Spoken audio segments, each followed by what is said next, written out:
തരംമാറ്റത്തിൽ സ്വകാര്യ ഏജൻസികളുടെ ഇടപെടലുകളും ക്രമക്കേടുകളും കണ്ടെത്താനായി വിജിലൻസിന്റെ നേതൃത്വത്തിൽ ആരംഭിച്ച മിന്നൽ പരിശോധന ഇന്നും തുടരും. വിവിധ റവന്യൂ കൃഷി ഓഫീസുകൾ കേന്ദ്രീകരിച്ചാണ് പരിശോധന. ഓപ്പറേഷൻ കൺവെൻഷൻ എന്ന പേരിൽ കഴിഞ്ഞ ദിവസം നടത്തിയ പരിശോധനയിൽ കണ്ടെത്തിയത് വ്യാപക ക്രമക്കേടുകളാണ്.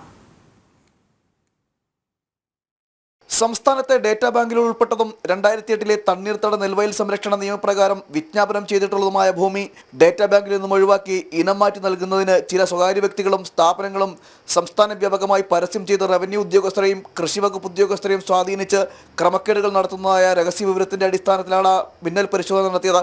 വിജിലൻസിന്റെ ഞെട്ടിപ്പിക്കുന്ന വിവരങ്ങളാണ് മിന്നൽ പരിശോധനയിൽ കണ്ടെത്തിയത്. മിക്ക റവന്യൂ ഡിവിഷണൽ ഓഫീസുകളിലും ക്രമക്കേടുകൾ കണ്ടെത്തി. 50 സെന്റിൽ കൂടുതൽ വിസ്തീർണമുള്ള ഭൂമിയുടെ 10% ജലസംഭരണത്തിനായി മാറ്റിവെക്കണമെന്ന ചട്ടം അട്ടിമറിച്ചതായും പരിശോധനയിൽ തെളിഞ്ഞു. സംസ്ഥാനത്ത് മിക്കയിടങ്ങളിലും ഭൂമിതരം മാറ്റം നടത്തുന്നതിന് സ്വകാര്യ ഏജൻസികളോടൊപ്പം വിരമിച്ച ഉദ്യോഗസ്ഥരും ഏജന്റുമാരായി പ്രവർത്തിക്കുന്നതായും വിജിലൻസിന് വിവരം ലഭിച്ചു.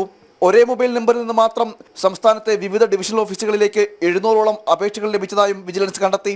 കൂടാതെ മാനന്തവാടി റവന്യൂ ഡിവിഷണൽ ഓഫീസിൽ യഥാർത്ഥ വസ്തുവുടമയുടെ അറിവില്ലാതെ ഡേറ്റാ ബാങ്കിൽ നിന്ന് ഒഴിവാക്കുന്നതിന് അപേക്ഷ സമർപ്പിച്ചിട്ടുള്ളതായും പല റവന്യൂ ഡിവിഷണൽ ഓഫീസുകളിലും സ്ഥലപരിശോധന ആവശ്യമാണെന്ന് കാണിച്ച് മാസങ്ങളായി അപേക്ഷ മാറ്റിവെച്ചിട്ടുള്ളതായും വിജിലൻസ് കണ്ടെത്തി. ഇത്തരത്തിൽ നിരവധി ക്രമക്കേടുകൾ വിവിധയിടങ്ങളിൽ നടന്നിട്ടുള്ളതായും വിജിലൻസിന് വിവരം ലഭിച്ചിട്ടുണ്ട്. ഒരേ നമ്പറിൽ നടക്കം ഭൂമി തരംമാറ്റുന്നതിന് സമർപ്പിച്ച അപേക്ഷകൾ നിയമപ്രകാരമാണോ എന്നതിലടക്കം വ്യക്തത വരുത്തേണ്ടതുണ്ട്. അതിനാൽ തന്നെ തുടർ പരിശോധനകൾ നടത്തി വ്യക്തത വരുത്താനാണ് വിജിലൻസിന്റെ നീക്കം. ജനം, തിരുവനന്തപുരം.